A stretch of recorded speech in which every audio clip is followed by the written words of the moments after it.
2020 में विश्व में एक बहुत बड़ी महामारी आई थी जिसका नाम कोरोना काल कहा जाता है। उस कोरोना काल में हर जगह लॉकडाउन लग जाता है। जो जहां पर था वो वहीं पर शिथिल होकर रह जाता है। कामकाज, जो लोग बागों का आवागमन था, वो सब कुछ बंद हो जाता है।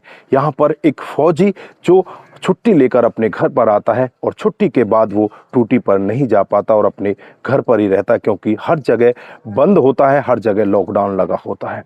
अब फौजी घर पर रहने लगता है। कुछ समय फौजी को घर पर रहते हुए बीत जाता है। एक दिन अचानक उस फौजी की पत्नी का पुलिस वालों के पास फोन आता है और पुलिस वालों से फ़ोन पर वो यही कहती है कि साहब, मेरे पति ने खुदकुशी कर ली है, उसने अपनी हाथ की नस काट ली है। पुलिस वाले बिना कुछ देरी किए हुए उस फौजी के घर पर पहुंच जाते हैं। डेड बॉडी को उठाते हैं तो देखते हैं उसके हाथ के साथ साथ उसके गले पर भी निशान है। जब पोस्टमार्टम की रिपोर्ट आती है तो उससे साफ खुलासा होता है इसने खुदकुशी नहीं की, इसे मारा गया है और मारकर भी कम से कम 8-10 घंटे पहले इसे यहाँ पर डाला गया है।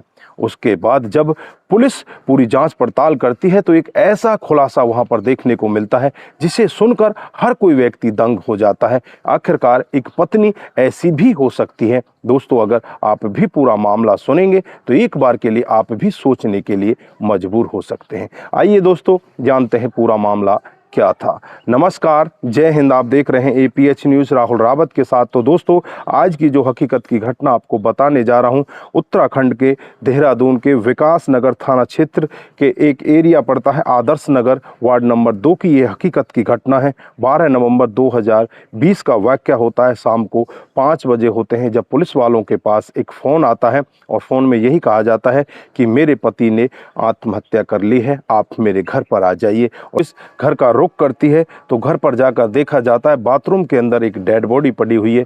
जब पहली बार में उसे देखा जाता है तो उसके हाथ पर एक कट का निशान होता है, यानी कि उसके हाथ की नस कटी होती है। जब और आगे की तरफ देखा जाता है तो गले पर भी एक निशान होता है। पुलिस आनन फानन में ही डेड बॉडी को उठाती है और उसे पोस्टमार्टम के लिए भेज देती है। दूसरी तरफ उसकी पत्नी, जिसका नाम रीमा बताया जाता है, उम्र 27 साल होती है, उससे पूछताछ की जाती है तो रीमा यही कहती है कि साहब, मैं तो रात को आराम से सो गई थी, मेरा पति भी रात को आराम से सो गया था। उसके बाद सुबह उठते हैं और सुबह उठने के बाद मेरा पति अचानक घर से चला जाता है। मैं इनके पास फ़ोन करती हूँ लेकिन इनका फ़ोन भी घर के अंदर ही होता है। फिर मैं इनका इंतज़ार करने लगती हूँ और शाम को करीब 5 बजे का वक्त होता है।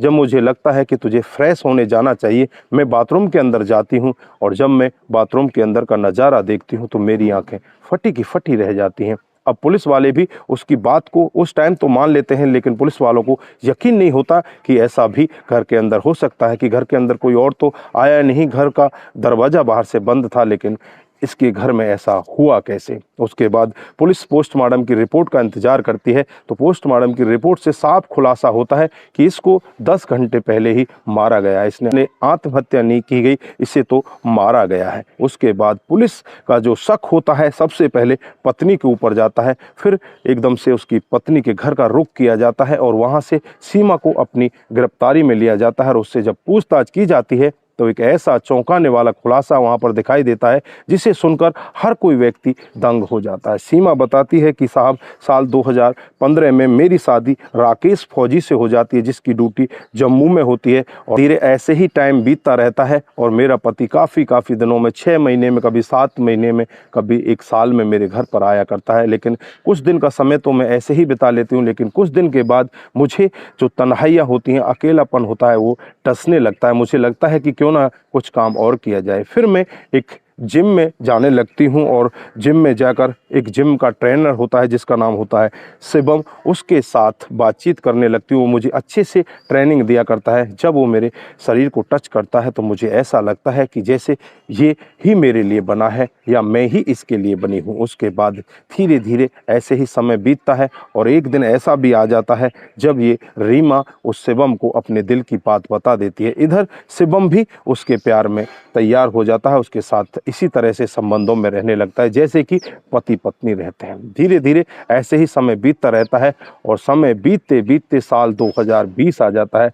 साल 2020 में ये फौजी राकेश अपने घर छुट्टियों पर आ जाता है और उसके बाद लॉकडाउन लग जाता है, जिसकी वजह से ये फौजी वापस अपनी ड्यूटी पर नहीं जा पाता और अपने घर में ही रहने लगता है। लेकिन बदल चुका होता है, वो अपने पति के साथ उस तरह से प्यार में नहीं होती जैसे वो पहले रहा करती थी। उस तरह से उससे बात भी नहीं करती, उस तरह से उसके साथ भी नहीं रहती जैसे पहले रहा करती है। अब पति को शक होने लगता है और वो उसको देखता है कि हर समय ये फ़ोन पर लगी रहती है। पति उससे कहता है कि तुम मुझे अपना फ़ोन दिखाओ, तुम किससे बातचीत करती हो। लेकिन यहाँ पर पत्नी अपने पति को फ़ोन नहीं देती और चुपचाप उसके साथ लड़ाई करने लगती है।